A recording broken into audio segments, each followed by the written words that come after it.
Boom. Hi, everybody. We're back. Welcome to Zoom Back Camera. Thank you for joining us this evening. I have with me Dr. Ted Barron. How are you, Ted? I'm doing great, Ricky. How are you? I'm doing well myself. I will often be looking off to the side, sometimes to read some things, and I wanted to do that to start real quickly so that I can articulate myself well. And I want to say real quick, during these uncertain times that have moved us out of the physical Browning cinema and into a virtual one, our thoughts are with those battling the virus, battling isolation, battling precarity, and battling the fear inherent to this moment. And alongside that, we want to extend our thanks and appreciation to the first responders, medical professionals, grocers, public transit workers, childcare workers, and anyone else on the front lines, often unsung. Zoom Back Camera is a small thing to offer, but we do hope these conversations about movies we love will buoy your day and continue the education, fellowship, and dialogue with which we like to bracket our films in the Browning cinema. With that, I am going to do a couple of switcheroos here real quick, and so that I am able to see our wonderful YouTube comments. We're running on roughly a 20-second delay, so we'll be speaking and then hearing from you. But thank you very much for joining us in the comments and on YouTube. We have a tradition of shaking hands before films in the Browning cinema to say hello, to meet someone new, to go ahead and meet a friend. And I encourage you to do that in there as well. Feel free to add your comments and questions along the way. I'll be reading them and trying to incorporate them back into our discussion. Sorry, Ted. Hey, Dr. Ted Barron. We should do a virtual elbow bump. I can do that. Does that work? It does work. Okay. We even both with the same side. We were. Yeah, so we're lining up properly. Yeah, we're connected. So Ted, thank you so much for joining us. Briefly, you are a member of the Notre Dame community, and what do you do for the Notre Dame community? Well, I work at the DeBarlo Performing Arts Center. I serve as the executive director of the Performing Arts Center, where I kind of oversee everything that goes on, whether it's the cinema program, which obviously you're very involved with as our cinema program director, our live programming, our special events, all sorts of good things that we do. But of course, now we're not doing much of anything other than Zoom Back Camera in terms of programs. So, so things have really changed pretty dramatically for us over the last couple of weeks. But I also teach film history classes through the Department of Film, Television, and Theater. I'm actually teaching a course right now on global cinema, which is one of the core requirements for film students. And the purpose of the course is to give them an overview of film history. I cover the period from the end of World War II up through supposedly today, but we usually end around the turn of the millennium. Okay. And in that course, we cover a lot of ground with trying to expose students to international cinema, but we also usually throw in a couple of examples of how Hollywood changes during that time, which makes tonight's film particularly relevant. It's on point. Mm-hmm. And you were the first guest on Zoom Back Camera, and with the privilege of being the guest is that of choosing the movie. Yes. And we're going to love to hear why you chose this film. But I'm curious for people who might be in the comments, who first time seeing this for people, or was this a repeated viewing for others? This was not your first time seeing it, I imagine. No, I've seen it many times. This is a film that I sort of came across accidentally because I can remember my parents watching it on New Year's Eve. Because it's one of these films that used to air regularly on New Year's Eve. And I'm assuming everybody now who's listening has seen the film, so you know that the the final moments of the film are set on New Year's Eve. So it's in many ways kind of a perfect New Year's Eve film. It's a I fancy actually, thread for the 1960s. that's right. It is, and that's actually a piece to talk about, is the timing that's addressed in the film, which Now, there's very specific reference to. But I actually, I one of my favorite screenings of this film was when I used to program for cinemas in the Boston area. We showed this. I actually picked this as a Valentine's Day movie, and I made a big pitch as to why I thought, even though it works so well as a New Year's Eve film, because there aren't a lot of New Year's films. There's a lot of Christmas movies, but there aren't a lot that specifically speak to New Year's. I guess you could maybe say It's a Wonderful Life. They sing Auld Lang Syne in it, but you don't really have a lot that are specifically focused on that, unless Gary Marshall included that in his franchise. I don't think was New Year's Eve in there, or New Year's Day, probably. I imagine. So, yeah, it was. There was a New Year's one. There must be. There must be. But anyway, I think this actually works as a really great Valentine's Day movie, because it's a love story, but it doesn't play like a typical love story. No. Well, it's a sad Christmas and a happy New Year. And yeah. That's not everything. That's not always what you get. So breaking into it then, getting this going. I'm just going to start from the top. Love the title sequence. Love the fonts, the look of it. The music. It's giving you ambiguity. You don't know which way things are necessarily going to break. Like it sets the stage really well. Right. So you have in the credit sequence, it's the exterior shot of the apartment building. Actually makes the apartment look a lot more attractive than what you ultimately see within the film. I think the space is lit a little bit more brightly in that shot. But it also, one of the things I was trying to determine with the film was how much of it was shot on location in New York. And how much of it was in a studio, so how much of it was in a studio or shot in a studio in LA. And it looks like the exterior shots of the brownstones were probably shot. I didn't read up on this, but just little pieces that I was able to get. There were some exteriors that were shot on the streets in New York. Certainly, yeah, it feels that way. Yeah. I mean, excellent job to whatever set designer did that, if not. So, right. And then we get in and we are very quickly introduced directly in the first person to Calvin Clifford Baxter, Buddy Boy. Buddy Boy.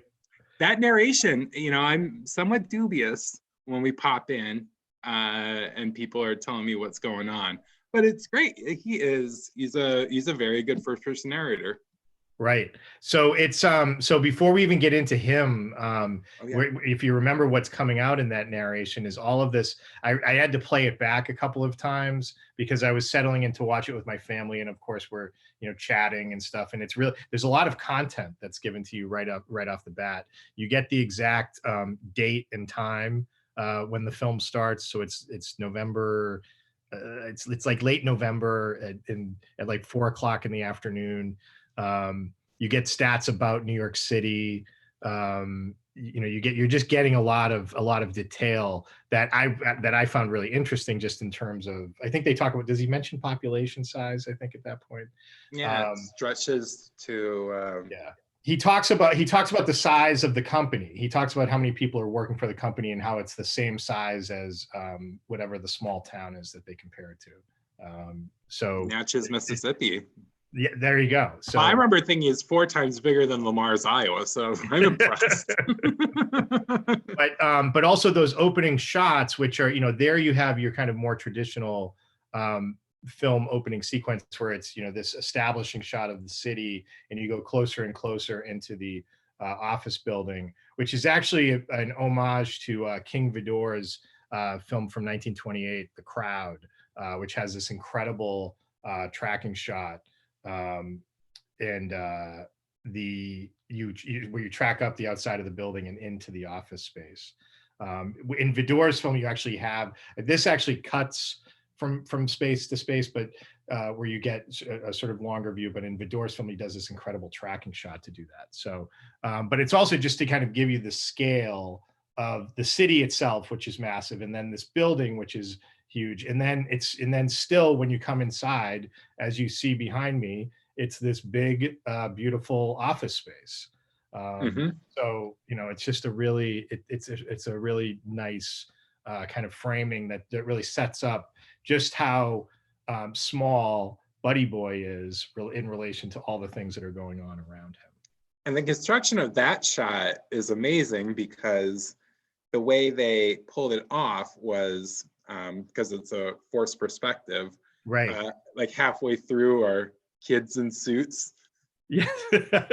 Right. Like yeah, smaller, to actually add to that effect. Right. Yeah, to make them look Very smaller. German.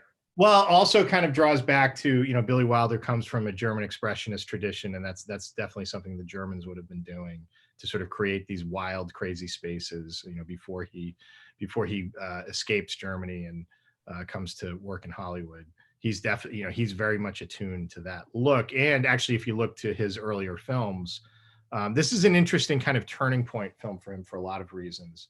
But you know, you look back to the films of the 40s in particular, and there's that heavy noirish kind of element to it, which has some of that graphic quality. And like you were saying, very wise to put an actuary in charge of the narration, because it is so precise and detailed, right, that you very quickly are able to get to the heart of the matter. Like, oh, just right. Give me the stats. I don't need a big steam allowance. We're just going to rush into it. And does it come across? And I wonder how it comes across when that. I know you want to go through chronologically, but when we jump ahead, hop around. But when we jump ahead to him telling Fran Kubelik all of her personal details, you know, does that come across as, oh, this is just this nerdy little actuary, or this guy's kind of a creep? Because he's got, I mean, I think from a contemporary perspective, it seems pretty invasive that he knows all of her medical history and everything. I think it's a healthy, again, I like the ambiguity of, you know, you just have to read someone who talks too much and makes things uncomfortable. And sometimes you have days where you can put up with it, and other days you're gonna move them along and point them around. Right. But to the efficiency of the script, it's 3 minutes in and we know about the apartment. Like, we don't need to know how the apartment arrangement got brokered. We don't need the establishing of it. We just know that there is this arrangement and we are working within it. This is so one of the many merits of this film is just the incredible efficiency of the script. They don't waste any time, and they give you just enough backstory. They give you just enough exposition where they don't want to. And it's funny because it's not as a film. It's, you know, it's about 2 hours and 5 minutes long. So it's not necessarily so tight in its running time, but it just makes such perfect use of every minute. And in particular, how it sets up, you know, the scenario for the film with, you know, exactly with, you know, the apartment. We understand, we've already been introduced to the apartment graphically through the credit sequence, and now we're getting, you know, why it's significant narratively. And we still haven't officially, you know, been there yet to see what actions are taking place. So no, it's incredible writing.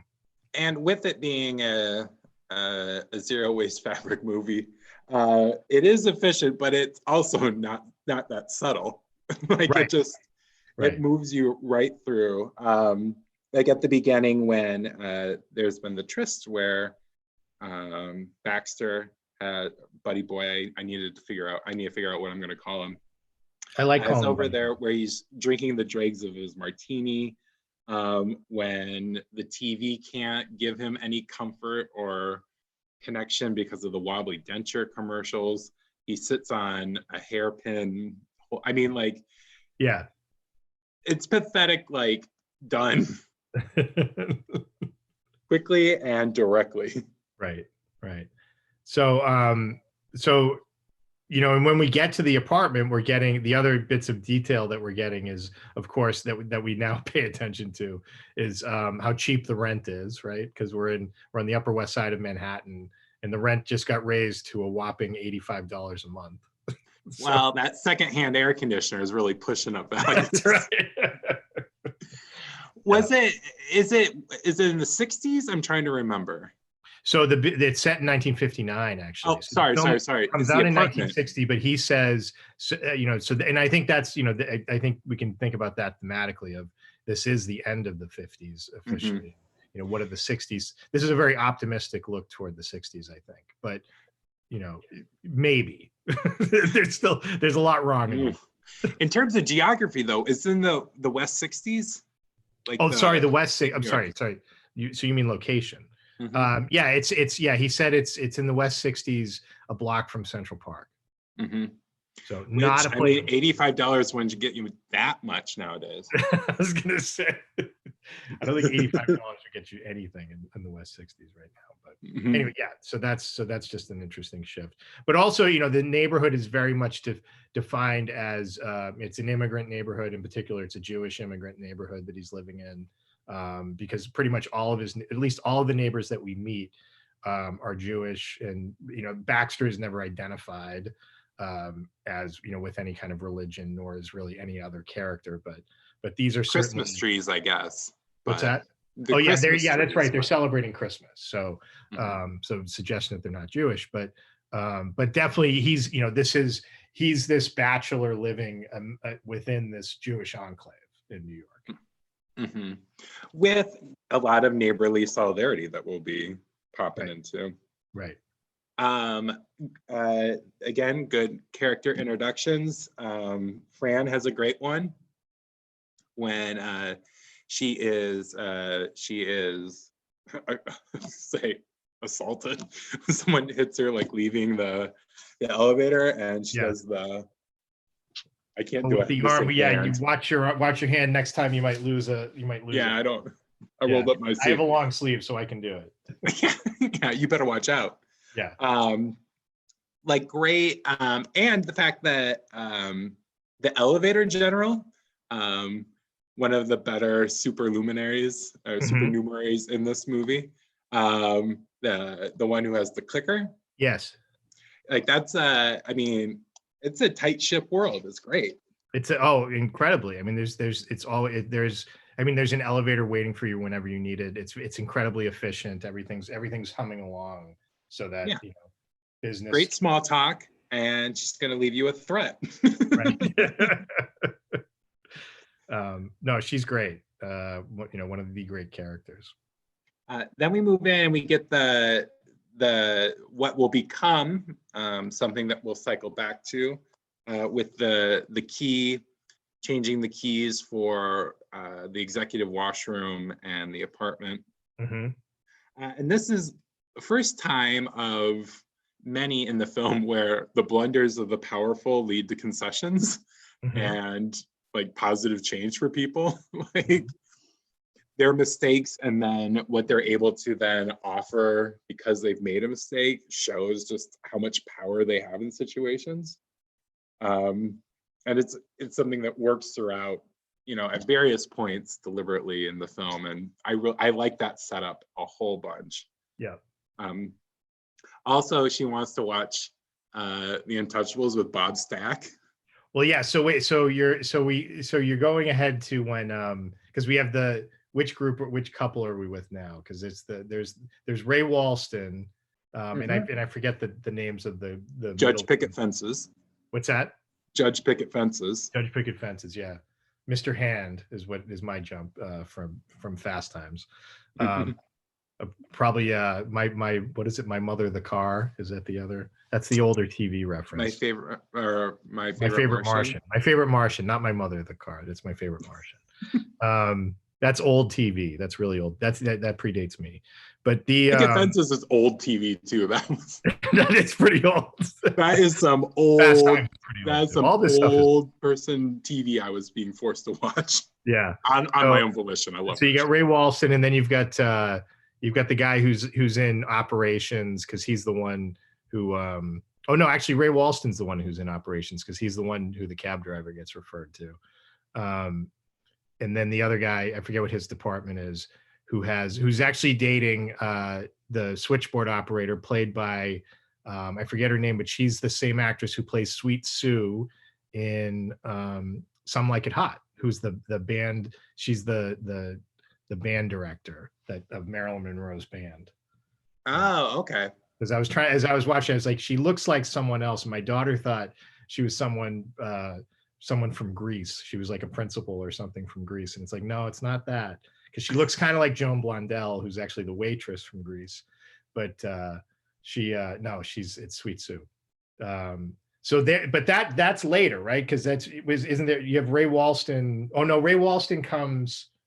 That's right, because Ray Walston comes when he's actually that's right. Sweet Sue and is there first, but that's before the next encounter, which is when she gets bummed because she wants to watch The Untouchables, and then he thinks he's clear for the night, and then Ray Walston calls him up and says, "Hey, buddy boy, I got this girl who looks like Marilyn Monroe," which is got to be an inside joke because this is coming out right after Some Like It Hot.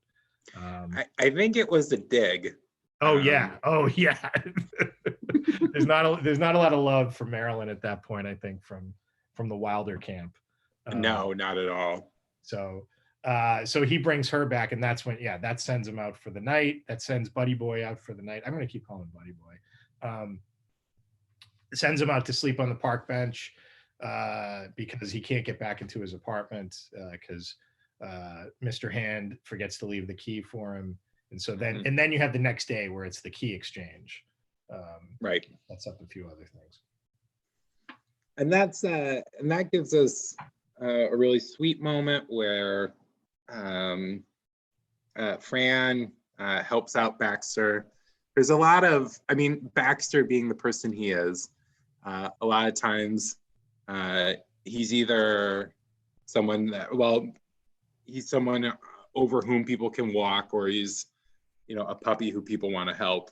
And it's nice seeing moments where people are willing to give him compassion and whatnot. That's when she gives him her flower and makes him has him wipe his nose. So it's a sweet moment for him.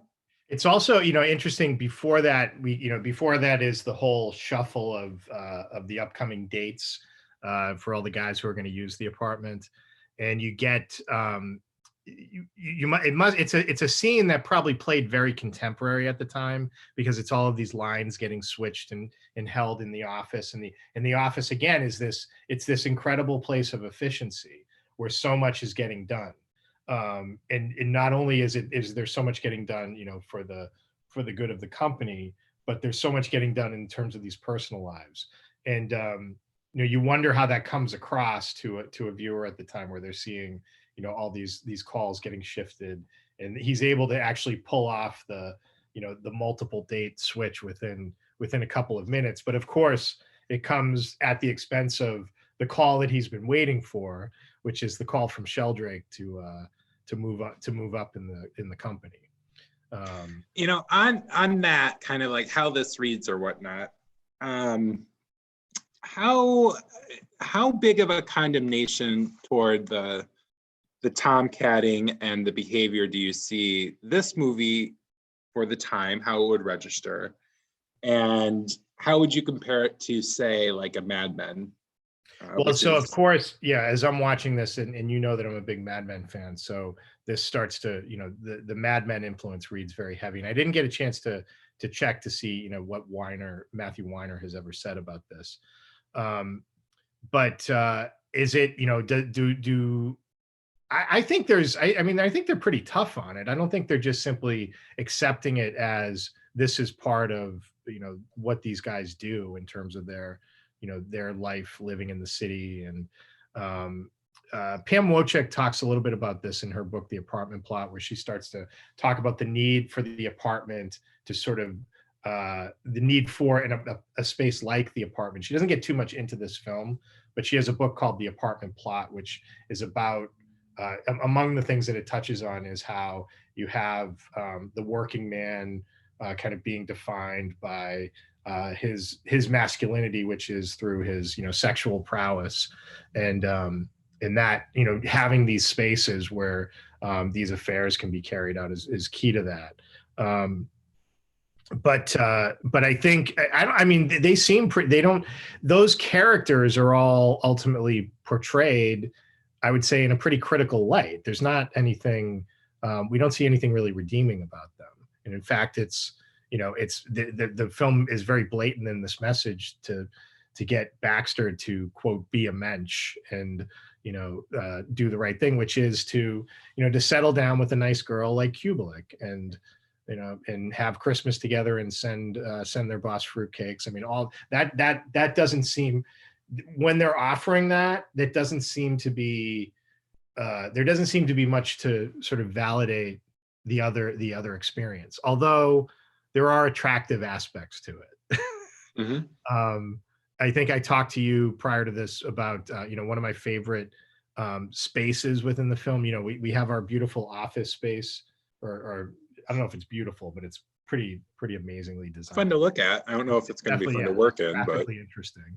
And then you have the apartment, which is a very contrasting space in terms of it's cramped. It's home. It has this kind of intimacy to it. But one of my favorite spaces that comes up within the film as I was going back through it was the scenes that take place at the Tiki Bar, which is where Sheldrake takes Fran Kubelik on her dates, kind of illicitly, but of course takes the table in the back so nobody sees them.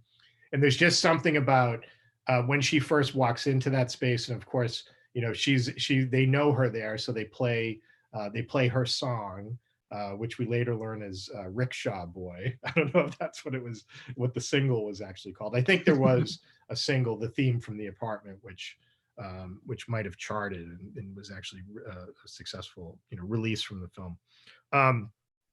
But there's something about that space which feels very much of the moment, and something one of these sort of cool things about life in New York that we kind of don't have anymore, whether it's in New York or any other city.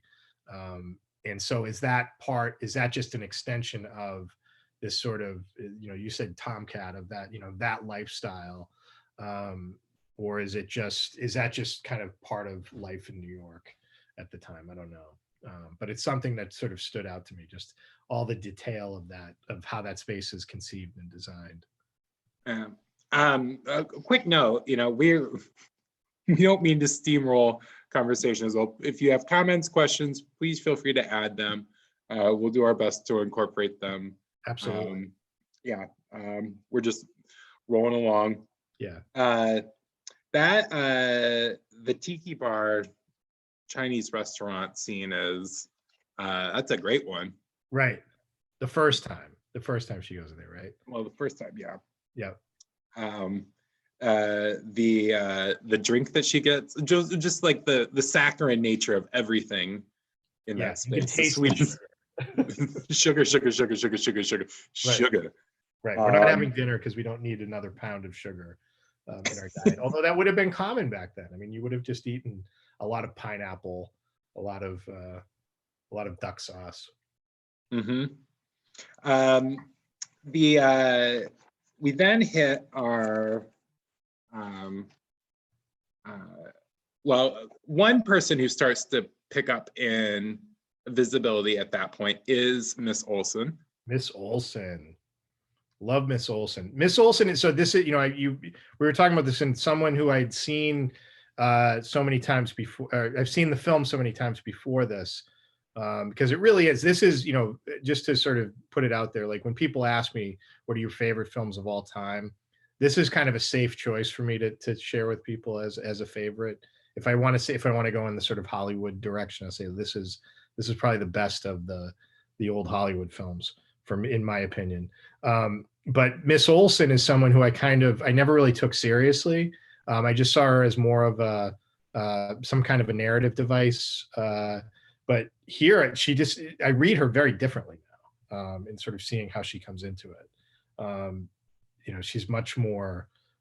There's more. I just see more depth to that character than I did before, and maybe it's because of just trying to think more about the perspective of women within the film. I think in my initial viewings, it's all about identifying with Baxter and what he's going through, and now it's trying. And this time around, I was trying to be a little bit more magnanimous and in trying to think about other perspectives. And she's in that moment, she's really interesting. Just the extended look that they give her, where she sees Sheldrake leaving with with Kubelik, and it's not a bitter look.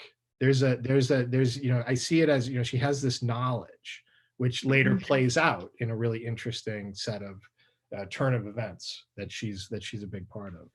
And it's a foil to Sheldrake because, or whatever you want to call it, because Sheldrake has all of that knowledge and awareness of the company. He can give you things that happened,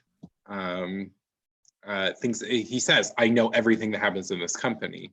Right. And Miss Olsen's purview is everything around the company. She's aware of the world outside of it, the more the human, if not the professional relationships. Right. And yeah, it's not a vindictive. It doesn't read. I think it initially reads vindictively, but the character just, maybe it softens, or maybe it's a second viewing, but I don't think that's the intended read on it too much. Well, she says to Kubelik, we are looking out for our girls in uniform, which seems like it could just be a flip line, but actually I find it very compassionate in a way that I didn't before.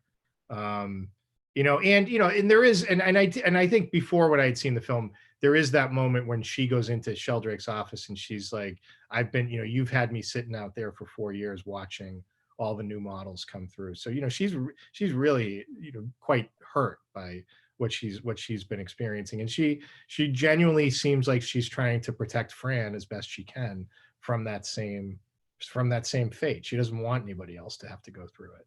So she intervenes and upends the Sheldrake's plans. Yeah. That, we'll touch on Sheldrake real quick. Yeah. The names in Billy Wilder movies tend to be pretty great. Yeah. This movie, no exception. Like an evil, conniving boss, like Sheldrake is a great name for a boss. That gets us into the Christmas party. I think this is undoubtedly toned by the isolation in which we are currently, but I want to be at that Christmas party so badly. Oh my God. Just like the scale of it, the number of people, the dancing on the table. Lindy Hoppin, all next to one another. Right. Yet somehow within it, which is, I think maybe why this does play well in our period of isolation, Baxter and Kubelik still seem incredibly separate from all of it. Like there is all of this going on around them. He pulls her out from the elevator. If you remember, he puts up the out of order sign and because he wants to show her his bowler hat and he wants to ask her out. That's another thing. He's sitting on her. Yeah, he's sitting on a coworker. That's right. A junior coworker. Who's in an inferior position, so there is that. But he's kind-hearted, so we're a little more sympathetic to him. But they don't seem to be engaged with it all. And part of it is because Kubelik gets kind of knocked on her heels when Miss Olsen gives her pep talk. I guess I don't know what else to call it, where she kind of gives her the lowdown on Sheldrake's history, and then that takes you into the scene where Baxter and Kubelik are in the office together, and he's showing her the bowler, and of course he's just in this totally lighthearted moment, but you have again this great writing, this great use of props. In this case, it's the mirror, which is the reveal that the mirror that which Sheldrake had shown him earlier, he tells him that belonged to, because Baxter had found it, right? Baxter found the mirror in his apartment, gives it back to Sheldrake, and points out, oh, the mirror's broken. And he gives, and then Kubelik shares it with him to look at himself in the bowler, and he notices the broken mirror and makes the connection at that point, makes the connection that she is in fact Sheldrake's mistress. And she said, and what does she say, which is just like one of the many, like, gut punches within the film. And he says that the mirror's broken, which is supposed to be like, ha, the mirror's broken. He acknowledges it, but he doesn't get to own that, because she says, yeah, it reminds me of how I feel, which is just, just so. Yeah. Again, so, not one for subtleties in this one. When you have a broken mirror symbolism rolling. But it's also, this is, but, and this is also the change in writing too, which, I talked about. So Wilder had this long-term collaboration with Charles Brackett, who did films like Double Indemnity, worked with him, I believe, up through Sunset Boulevard. Then he goes through a period in the 50s where he collaborates with a few different people on, Stalag 17 and Sabrina and The 7-Year Itch. And it's with Some Like It Hot, which is his biggest success, commercial success, that he starts his partnership with IAL Diamond. And what you see in that relationship is, especially through these two films, is much more of that, for lack of a better word, kind of Jewish sensibility. There's just sort of sharp Jewish humor to it, that's why a lot of the dialogue is so sharp. But at the same time, when you get to dramatic moments, they are just as, like, jokes are not subtle. They can be really clever. There can also be a really clever turn of these dramatic moments, because it's kind of it's framed in the same way, but just with a different effect. So that the emotion, all the emotions are right out there for you to feel. Mm-hmm. One, I mean, if you flip a coin, this is an easy script to. I mean, it even hangs those moments over you, where not knowing, will this break toward tragedy, and so. Right. Yeah, they keep it evenly weighted on each side. Right. And that's, I mean, if you're able to be broad on one end, it allows you to be broad on the other, I think. Right. Right. So the broadly, we'll just the overdose Christmas. I'm sorry, I just call it the overdose Christmas. I didn't know what the overdose Christmas, which is, this is where when I picked this to screen as a Valentine's Day film,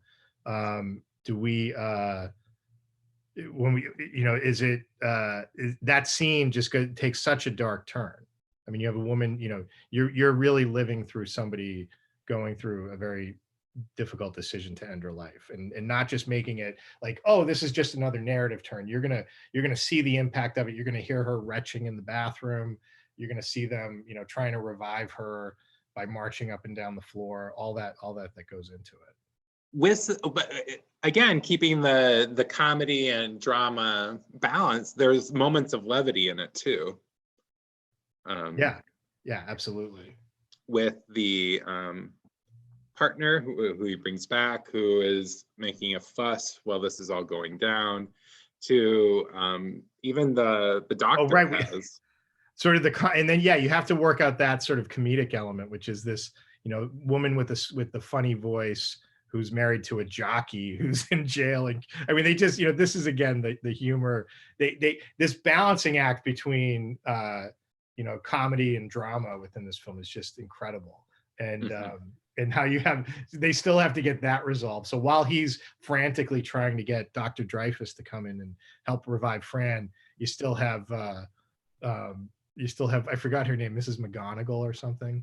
But if you remember her last line, she says, when I tell my husband how you treated me, he's going to clobber you. And it's like, you're going to tell your husband you were just about to hook up with this other guy, and then he decided to throw you out. How does that? That's an interesting relationship. Straightforward. That's also the physicality of this movie.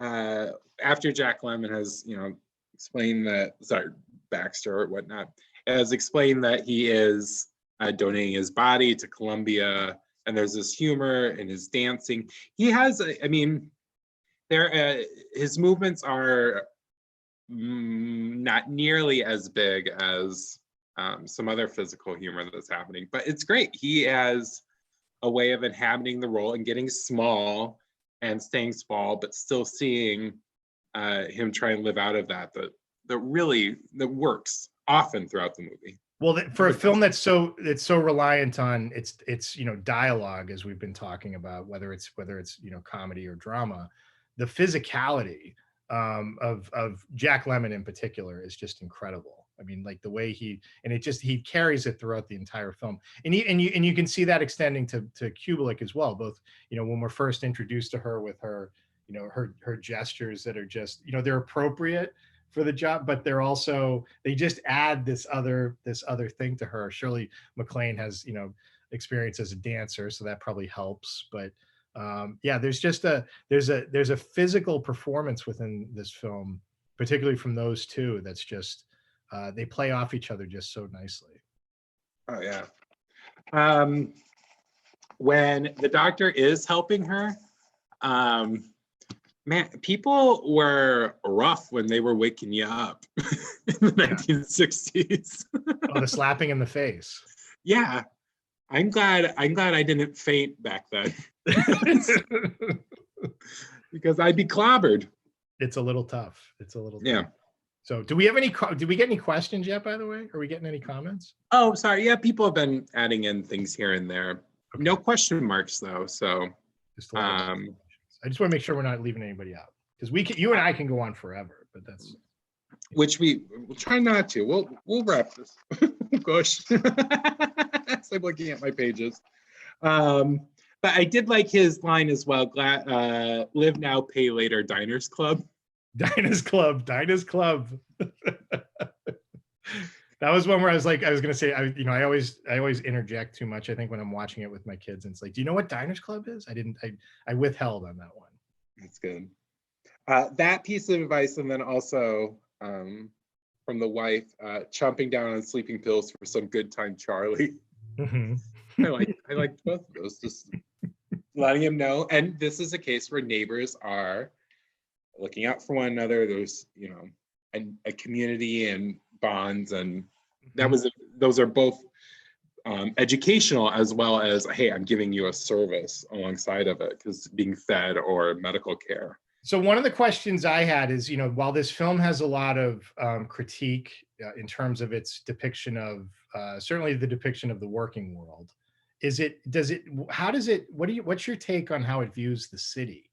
Is the city, because if we think about this, we made connections to film noir in terms of some of the visual cues or whatever, but in terms of the narrative aspect of it, is the city, certainly within the city, there seems to be this place of warmth and concern for each other. But is the city overall is it still kind of a dangerous place? If the Mad Men connection would if you follow that out, Mad Men makes the city at this stage in the run of the show is a pretty safe place that becomes more dangerous as we move through the 60s. But we're at a point where the 60s are opening up and things are, I would say, maybe more optimistic. Yeah. Well, they're not dealing with the immensity of the city. Very rarely, we don't encounter people we don't know. Yeah. We have a cast that's set. Very few people are strangers or strange. Like, people act directly. Yeah. And there isn't, the world is pretty tightly drawn. You just don't have things crashing into it. So I think it's lonely in the city, but connections are there. I think it's warm. It's not like I was thinking about, it's not like a Fight Club, right? Where you have another actuary. But he's lonely. That wake up scene.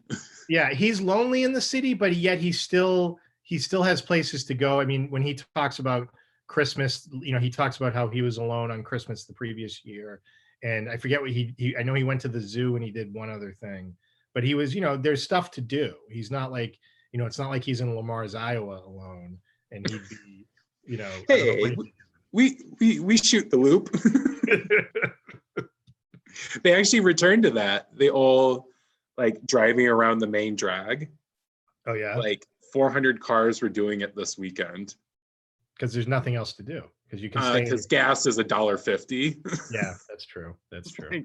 But the other location that we get a reference to is we do get some of Baxter's backstory, and there's a reference to Cincinnati because he fell in love with his best friend's wife or girlfriend, and which is where he almost killed himself. Again, like suicide becomes a dominant. It's not just a fleeting reference to suicide. We're dealing with the impact of suicide. We're rationalizing suicide because Baxter says, yeah, I thought about doing it too. I bought a gun and everything, and then while I was thinking about it, I shot myself in the leg by mistake. Yeah, it does go to, I mean, it's not never with harsh landings though. It's introduced right. and then Right. So the reference to Cincinnati, and maybe when we get to the ending of the film, is sort of like, where do they go from here? Where do we want them to go? Because they talk about life. He mentions what happened to the couple. The wife, oh, she gained 20 pounds, and I get a fruitcake. Does he send them a fruitcake, or I forget who gets the fruitcake. He gets one. Yeah, he gets one from them every year because they're going to eat it for dessert. Domestic life where they where they send Christmas cards and they keep track of those kinds of things. Whereas he's still the bachelor who's out there, trying to find his way, all alone, going to the zoo. Not much to do, but there is stuff to do in New York where maybe there's less to do in Cincinnati. You can see the Music Man. Come on now. That's right, unless you get stood up. Oh well. That makes it tough. The Music Man, that was another just side note that seems to come up in a lot of references that, was everybody going to see the Music Man in the early 1960s? I think they were, because it seems to come up a lot. It definitely comes up. Well, I think it's also, maybe not like the way like Cats gets referenced a lot. Mm-hmm. I think it was just a touchstone. Everybody in the 80s was going to see Cats. Is that what happened? Yeah, and it like shows up in like TV sitcoms, like The Single Guy, and other shows. It's everywhere. All right, everywhere, particularly that one. I didn't know frozen pizzas existed in the 1960s. TV dinners. Yeah, I knew TV dinners, but I didn't know frozen pizzas.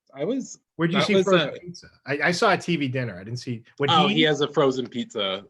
It's all he has. I'll make a frozen pizza, but okay, he's definitely that's because that's the Bachelor, or actually it's more than the Bachelor. I mean, I guess it's more of the TV culture of you come home after a long work day, it's too hard to cook, so you throw these terrible frozen dinners in, and that's an interesting little moment too, which is earlier in the film when he first comes home to the apartment. He settles down to maybe watch. He's excited to watch Grand Hotel, but they keep cutting to commercials, so he's getting frustrated. And then when he tries to change the channel, it's all garbage. I mean, it's the suggestion is it's all like trashy programming, which is it's westerns, it's gangster movies where everybody's fighting and shooting at each other, and there's just nothing. He wants that nice little melodrama, I guess. Yeah.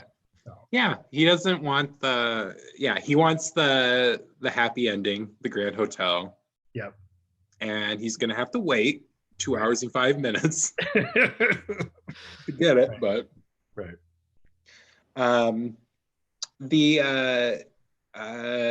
so Sheldrake at the Christmas time. Yes. I loved him in his robe with the tag still on. Like you just see empty gestures on top of empty gestures.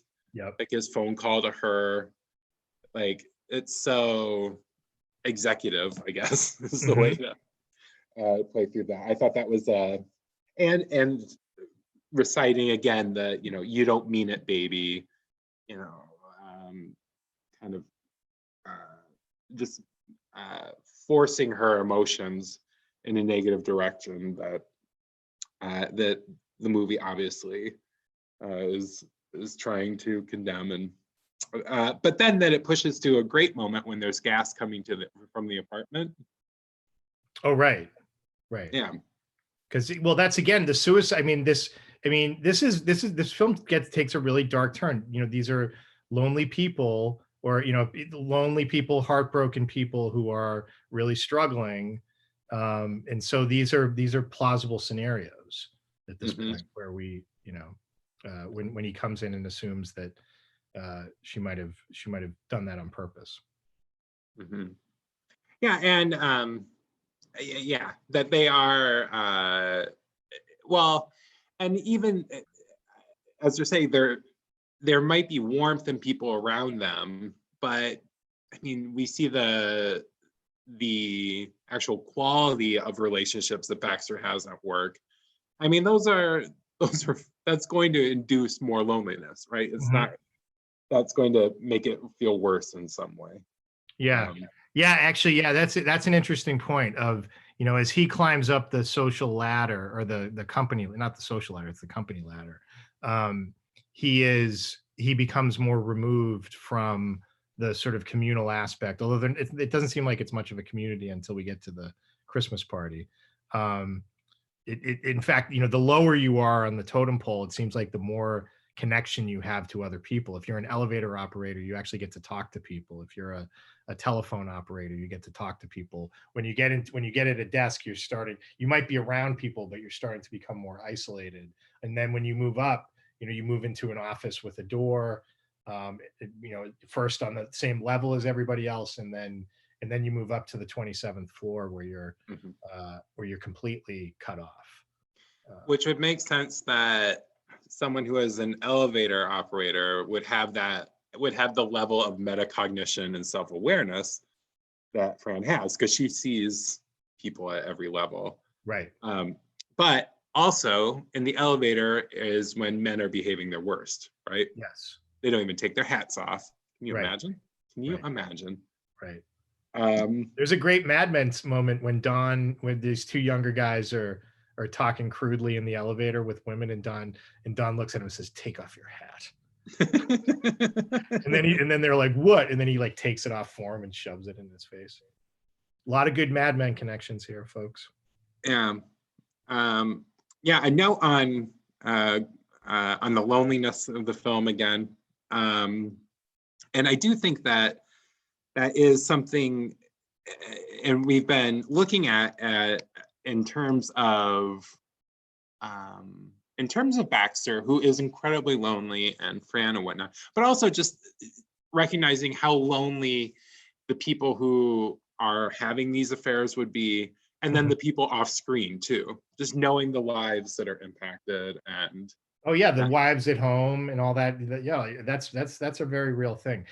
Baxter's loneliness is complicated because, yes, of course, this is something that's very definitive about him as our character, but he's so charming. He's such an engaging character, even though he's very compromised. So one of the other things that I thought about in relation to this is, so I've been teaching this class on world cinema, and we're looking at films from this period, and how often, and what I tried to do this time around was to have films where men try to address women's issues. And when men try to address women's issues, they often cast them as prostitutes, which it's the narrative that they're comfortable with. And that kind of comes into play in this. Obviously, Fran's reaction to Sheldrake when he gives her the $100 bill and says, "Go get yourself something." And then oh my God, when she starts to shrug off the jacket and says, "Well, I figured it was already paid for." That's just another one of Fran's just like gut punch moments. But you also, what's interesting about what this film does is, so it suggests, the Fran struggling with the perception that she is for hire, essentially. but so is Baxter. I mean, Baxter, you know, you know, he's compromised. He's sold himself out completely to the fact that he can't even, he'd rather, he's not happy to, but he'll go sleep in the park and catch a cold while somebody who can advance his career is off stupen with someone. Mm-hmm. Glad I don't have to clean socks like that. Yeah, yeah. Well, when she brings that out, that brings up the tennis racket to me, and I'm thinking like, wait, is that the tennis racket she's using? But no, that's a sock dryer, Yeah. a sock cleaner. The tennis racket is that's just such a nice. There's all these nice touches, and also nice touches. There are like moments where people do keep information to themselves in order to not complicate things, right?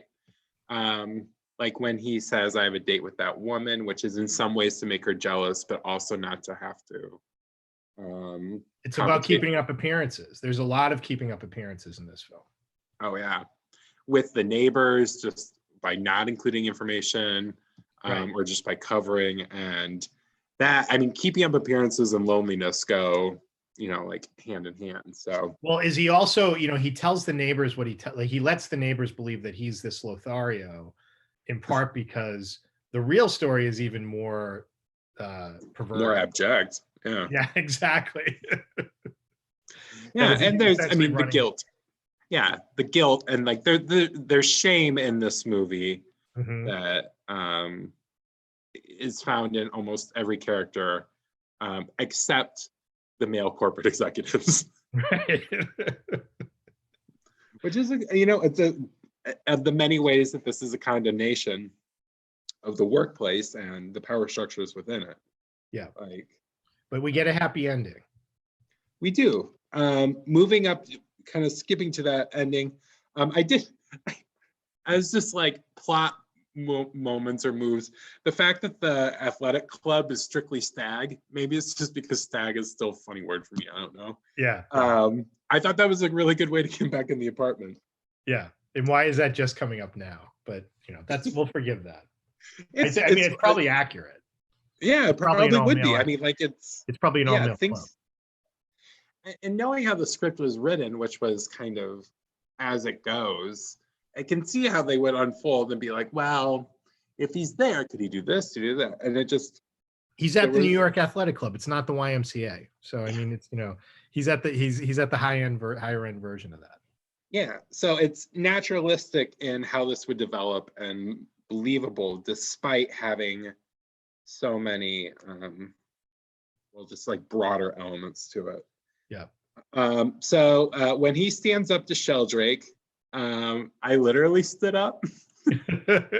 Like I was probably feeling, but I was like, yeah, I'm getting up too. Watching it this time, did you remember what the key was?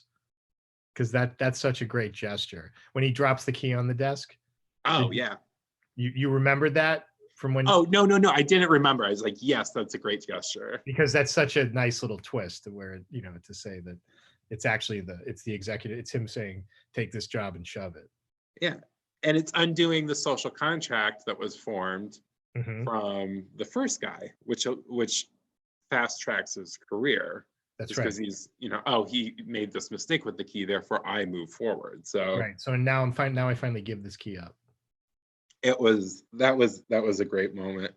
And it also, and then we head to New Year's Eve. It's a great scene. It has those candles with nets around them, and I don't know why those don't start on fire. I have to go back and look. Not the ones in the glasses with the netting on the outside. Yeah. What are those? We had those all the time growing up. That was just a design element because it makes it look nicer when you burn it through that.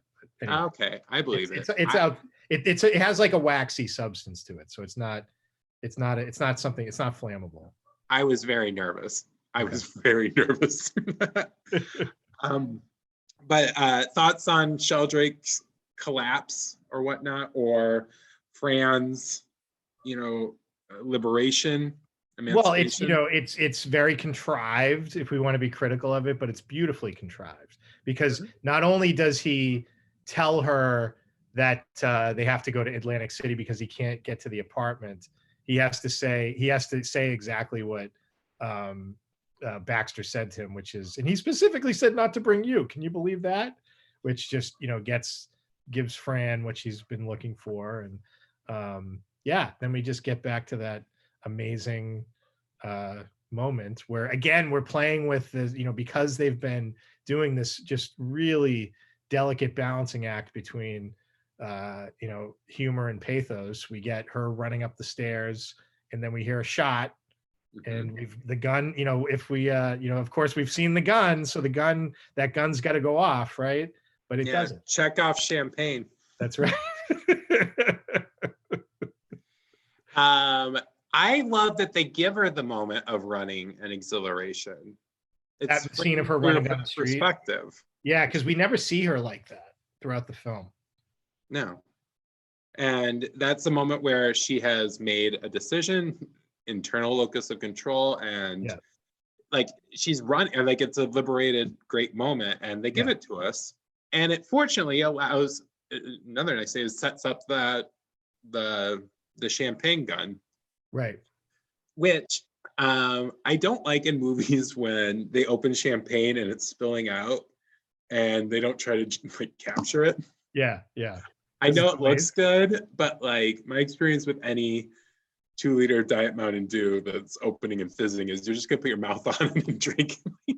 Yeah, but he's got Kubelik screaming at the door, so he knows he's got to stop everything.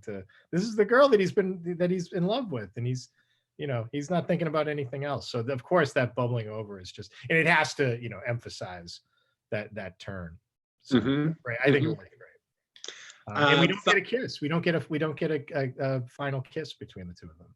You get a one-sided "I love you," which is really sweet. It's beautiful. Oh, it's just stunning.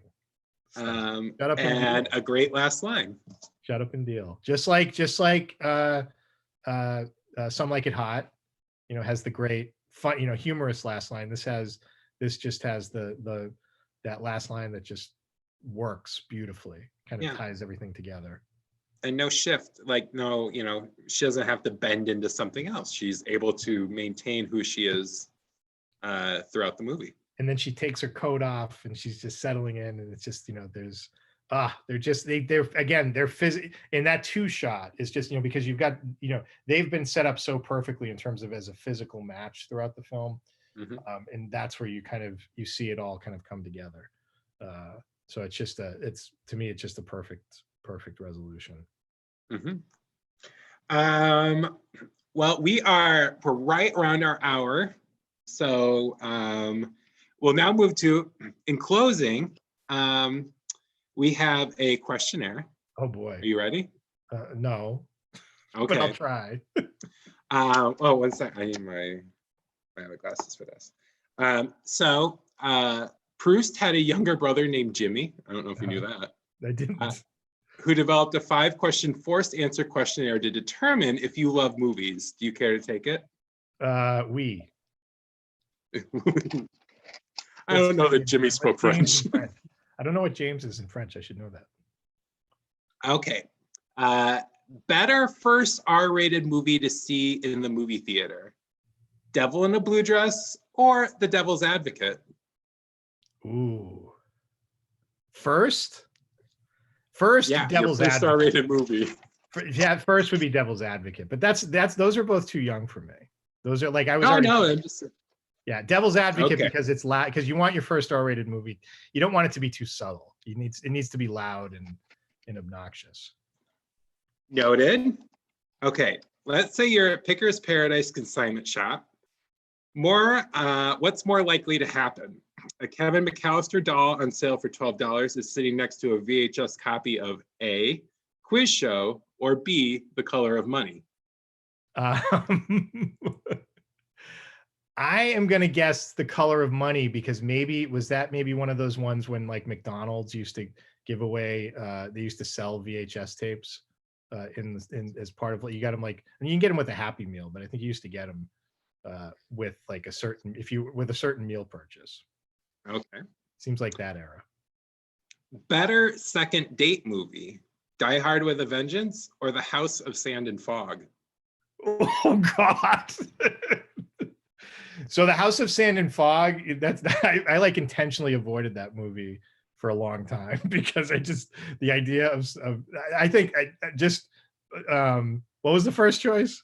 Die Hard with a Vengeance. I'll take Die Hard with a Vengeance because there's never a good reason to see The House of Sand and Fog. Okay. You're at Rocco's Pizza on a Tuesday. A student unfurls a poster that she received at an event as a promotion. Is it more likely that poster is Zero Dark 30 or Hope Floats? Hope Floats. Okay. And lastly, you receive a screener from the future. The year is 1989.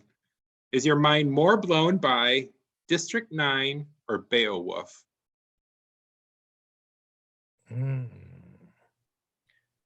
Probably Beowulf, because it's hard to foresee, even though it's terrible. It's hard to foresee like that change in technology. Fair enough. Let me calculate. Turns out you love movies, Ted. Oh, I do. Oh, that's great. That's what Jimmy Cruz has to say on it. That's something I really need right now because I think I'm going to watch a lot of them. Yeah. Wonderful. Hey, well, obviously you are a great lover of movies and share your love for movies incredibly well. Thank you very much for coming here to Zoom back camera. Zoom back camera. In order to share that and your intelligence and wit with us. Great. Thank you, Ricky. Thanks for setting all this up. This is great. Great. Okay. Have a good night, everybody. And we hope to see you tomorrow, where we'll be discussing Faceless Places, or Wednesday when we'll be discussing The Night of the Hunter, or Thursday when we'll be discussing Lady Bird. 8 p.m. Eastern on all of those. Have a great night, everybody. Good night.